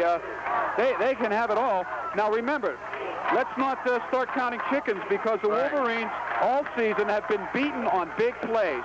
They have been beaten on pass defense plays. New Brighton, it happened. It happened against Beaver Falls. They have given up big plays all year, and now it goes onto the shoulders of the defense. They have to put up a big defensive stand right now. Should they be able to hold, the Wolverines could grab that momentum back, and everybody right now standing and rooting that defense on. Key is for the Wolverines, as you mentioned, to hold as Reese gets set to kick it off and tees it up.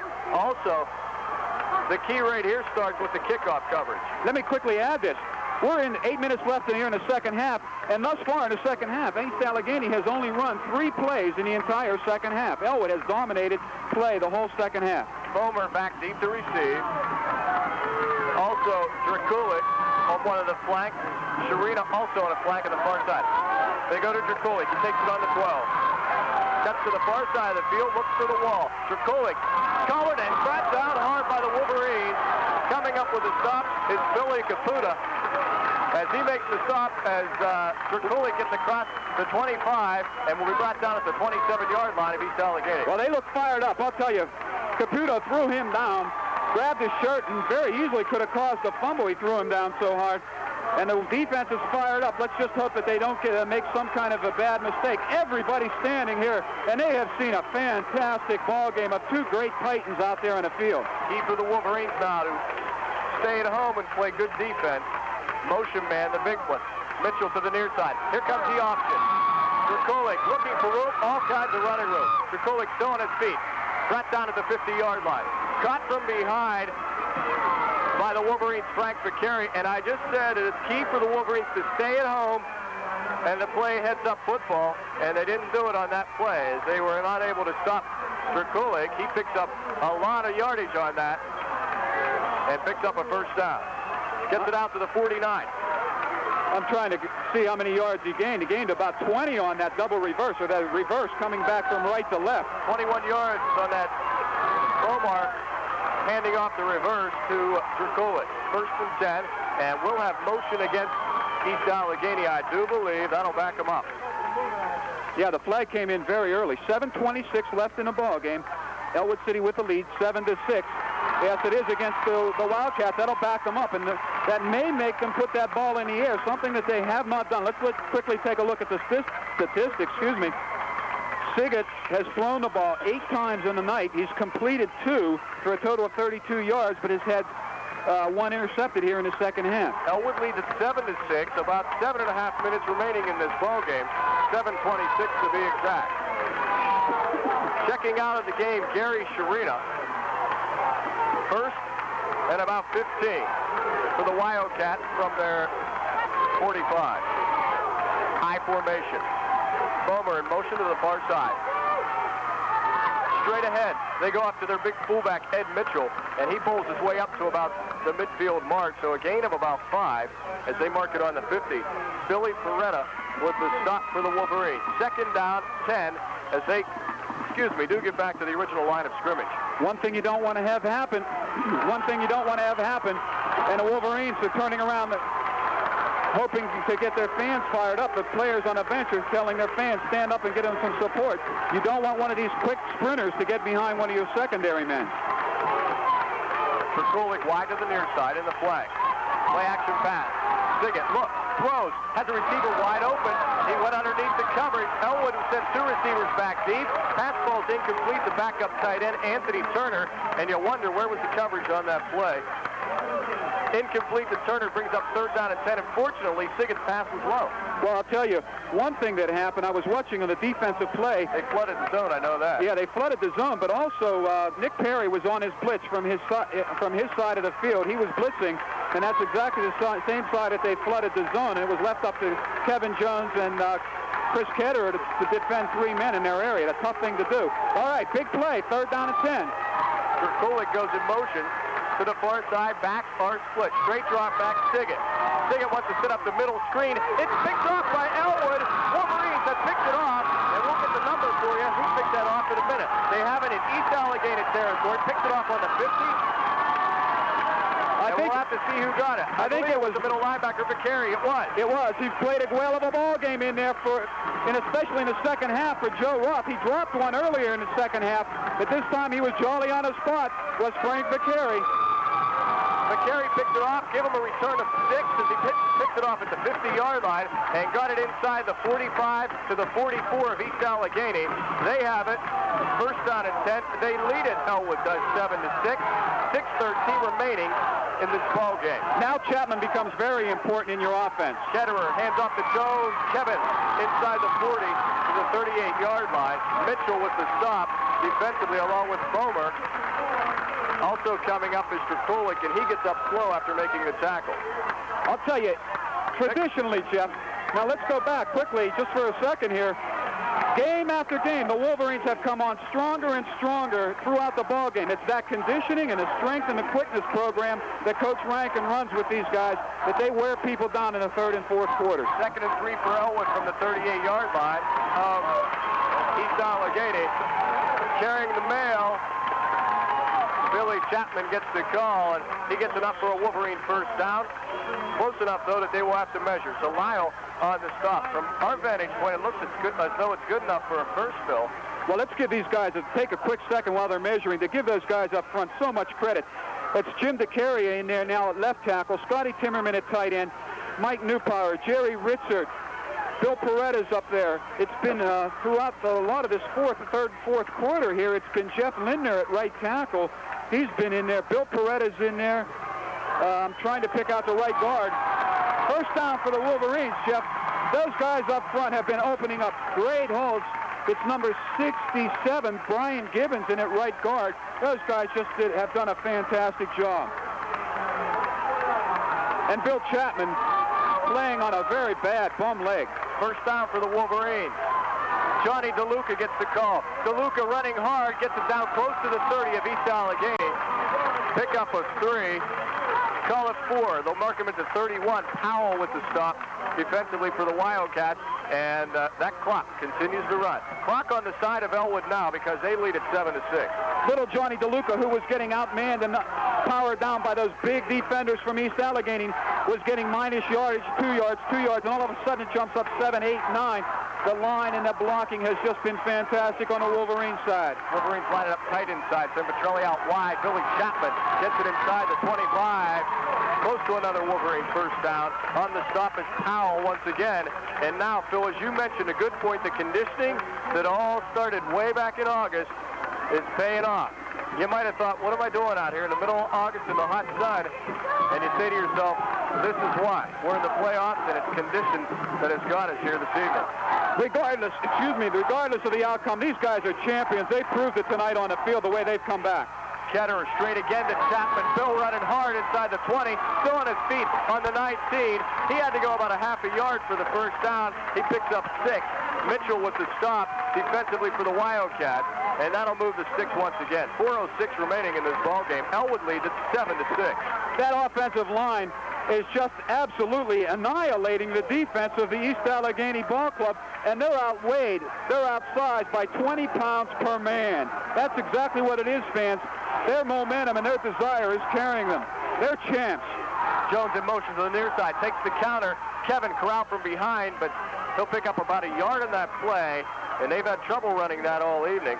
Bomer makes the stop. Also in there, Anthony Turner, the defensive right end for East Allegheny. 3:35, continuing to run. Clock is left in the ball game. Ellwood leads it 7-6. DeLuca checks back in. Nicky Perry takes a blow. I'm telling you, these guys will not be denied. And the fans, every single one of the Ellwood City Wolverine fans on their feet here, rooting them on. DeLuca out of the slot, goes in motion to the far side. Straight ahead to Kevin Jones on a delay. Kevin burst inside the 15. Saw a little bit of daylight. Bill busted through and was able to break a couple of tackles. Shepard eventually grabs a hold of him. That'll move Kevin close to a first, but it will be shy by about 2 yards, we'll call it. That'll bring up third and a long 2 from the East Allegheny 12. And Kevin Jones just running with reckless abandon in the middle. He was spinning and turning, and he got loose. I'll tell you what, everybody's just playing with immense desire now. Spotter Scott Hazen made a good point saying that East Allegheny is tired. A lot of players with their hands on their hips. Here comes the option.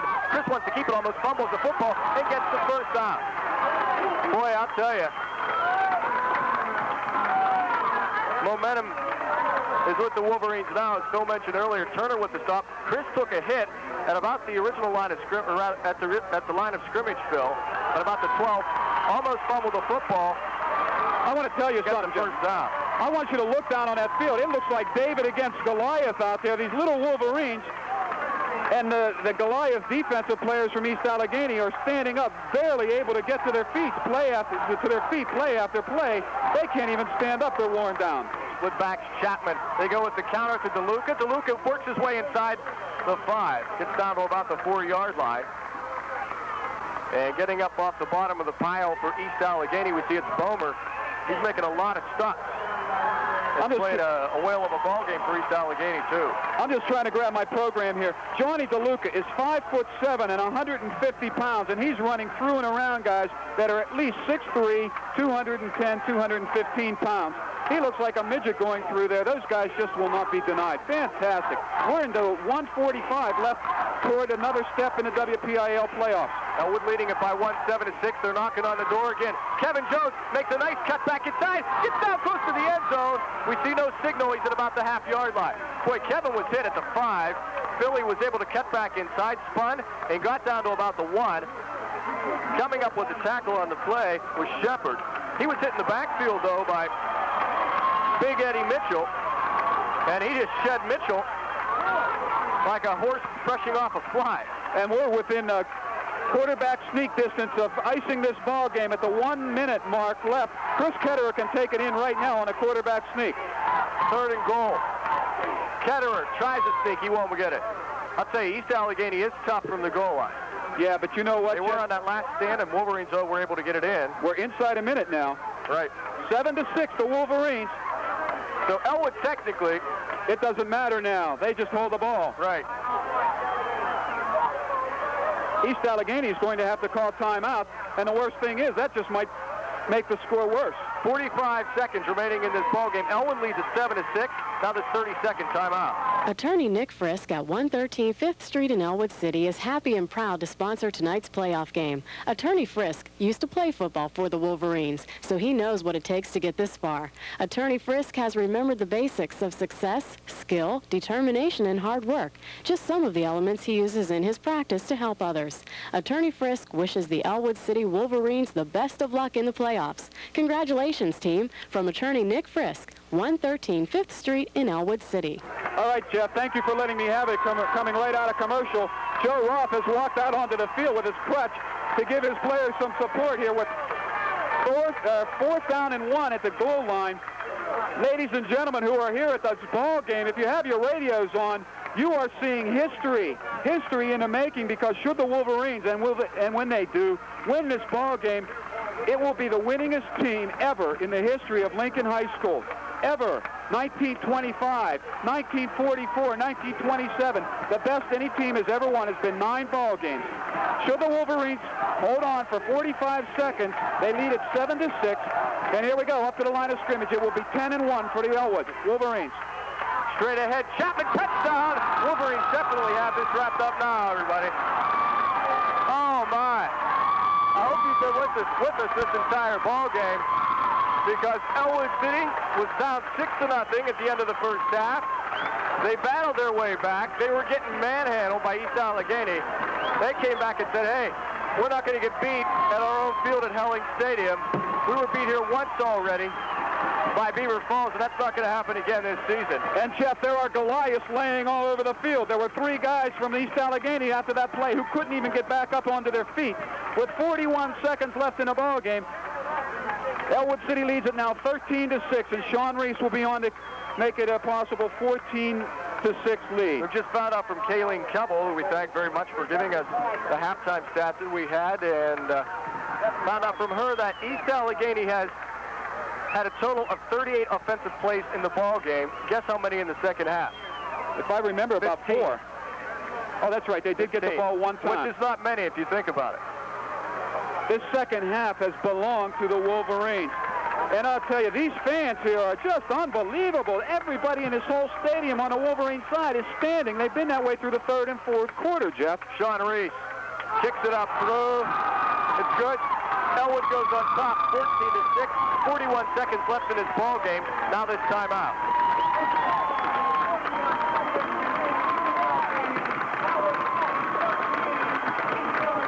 Okay, we'll keep it right here. I'd rather keep it here anyway, Jeff, because these fans here are going to follow this team after this ball game everywhere they go.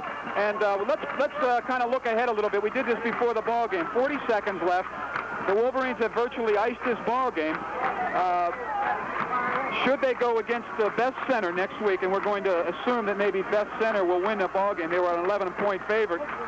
We might end up down at, we were sort of guessing Mount Lebanon High School next week, and that's just a guess again. Possibly even in North Allegheny on a Saturday. Right, they'll probably try to pick a place somewhere between best center located in Washington County and Ellwood City up here in Lawrence County, and Pittsburgh area somewhere probably is a logical in-between spot. Remember, both of Ellwood's scores came in the fourth quarter. They were down 6-0 all the way through the third, up to the third, and even through the third. They didn't score until the 8:21 mark left in the fourth quarter. Jeff, I have never... after a drive of about 49 yards. Okay, excuse me. I have never seen a better high school football game, more comebacks in my life. Tommy Morgan, sophomore punter, will be kicking it off for Ellwood. Give Sean Reese a break. Kicks it low. It's missed by one of the offensive players for East Allegheny, but then eventually covered by an East Allegheny player here on the near side of the field by the Wolverine bench. They'll take over first down and 10 from their 32-yard line with 40 seconds to work with. Okay, only 1 second was able to tick off the clock. I know the Wolverines almost recovered that. That nearly went as an onside kick and went 25, 30 yards. It nearly went as an onside kick. And the clock has started, and East Allegheny is without timeouts also because we're running the clock down. 30 seconds. Under 30 seconds now left. Siggett, the quarterback, he's going to have to pass. Rolls left, looks left. He's pressured, lets it go. Caught. Flag is thrown down, though. Inside, down to the 40-yard line of Ellwood. Pass was caught on midfield on the 50.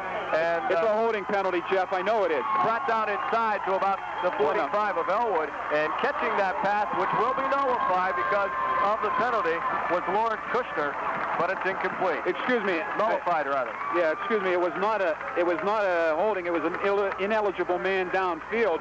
They were not able to get the guys in the right position, and the line judge caught somebody sneaking downfield. And I knew it was a penalty on the East Allegheny Ball Club right away because the way they acted. I just assumed quickly it had to be holding. Everybody's ready to jump onto the field for Ellwood City, and they rightfully should because this Wolverine Ball Club has proven the spirit of championship tonight, especially, I'm going to say, personified tonight in the body of Billy Chapman. Some good news that the Wolverines have, too, is that Joe Roth might be able to return for next week's ball he'll game. be back. He definitely will be back. I talked to his father, and he'll receive treatment. Starting today, he started receiving treatments. The cast came off his foot on Thursday. He'll be receiving treatments all week, including Sunday. 18 seconds remaining in the ball game. Ellwood leads at 14-6. Single setback is the big man, Eddie Mitchell. They send triplets to the far side of the field. Siggett back to pass. Lets the bomb fly. This kid can throw it. Pass is dropped. I'll tell you, Bomer had it on the Wolverine 32, turned, and despite the fact there was a host of Wolverine defenders in the area, he was not able to hold on to it. There is a marker right about the 45-yard line. We might have an interference call or something, but there's still just 2 seconds left now in the ball game, Jeff. 2 seconds. You still have to watch out for the long pass, because let's just look at it. It's not completely impossible. As long as there's seconds on the clock, anything can happen. If East Allegheny were able to score it, and we hope they can, that would make it 12 for them. Ellwood 14, and then, of course, they would go for 2 and a tie, and then we go into overtime. But we don't even want to think about that. No, we don't want to think about that, that's for sure. 2 seconds left. But you have to look at it, because, as I mentioned, as long as there's time on the clock, something can happen. You never know. Right. And I think the Wolverines will probably put as many players back as they possibly can, and everybody will not allow somebody on the defense or the offense to get behind him. If you missed this one, you missed probably the best high school football game this stadium has ever seen, as far as a comeback and a fight from behind championship performance by one ball club. We've seen some good ones this year. Oh, Brighton Ellwood, Beaver Ellwood. I'm just proud, Jeff, to have been associated with this team this year, to know that this is winning this ball game. They will be credited as being the best team ever in the history of this school. You're seeing history, and ladies and gentlemen, if you're listening to it, you're hearing history in the making right now. No team from Lincoln High School has ever won 10 ball games in 1 year. Okay. Mitchell, the single setback again. You know Siggett's going to pass. Again, triplets to the far side. Long count. Siggett, no play action involved. Has time, lets it fly. This will be the play of the ball game. Time has expired. Passes up. It's incomplete. And Bomer starts to kick Portugala, and then he decides against that since the official is standing right on the spot. And that's a great ball game. And fans pour out on the field. What we're going to do is let the crowd die down a little bit, get our voices back intact. Final score, Ellwood 14. Allegheny, East Allegheny 6. We'll be back to recap tonight's ball game after this 60-second timeout. Grab yourself a winner, the dealer that's taken the lead with the following starting lineup. For Olds 98, Nick Mancini. For Delta 88, Bob Filari. In the position of Chevy Celebrity, it's Woody Hazen. For the S10 Blazer, it's Ken Kenner. And the quarterback is Frank Poswell. The coach of the McElwain team is Harold McElwain, a perennial winner who is assisted by Floyd, Frank, and Kevin McElwain. It's the team that new car buyers have preferred to do business with for 50 years. McElwain Chevrolet Oldsmobile, 812 Beaver Avenue, Ellwood City. The dealer they know they can trust. Excuse me, just in case he's not speaking your language, we'll translate. He's talking about La Casanos, the food store unequaled for food variety, quality, shopping convenience, truly competitive prices, and above all, you can double your savings with double coupons. If you've ever been to La Casanos, you know why our friend is so excited. A store like La Casanos is good news in any language. La Casanos, 234 Pittsburgh Circle, Ellwood City. Open 8 to 9 daily, 9 to 5 on Sundays.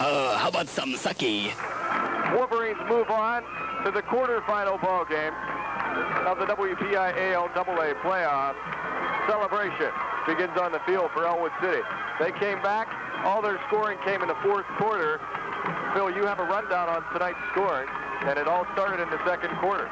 I'll tell you, I've been bothered all season, Jeff, by a cough, and I think that the nervous circumstances, aggravate that even more. There hasn't been a fan who has left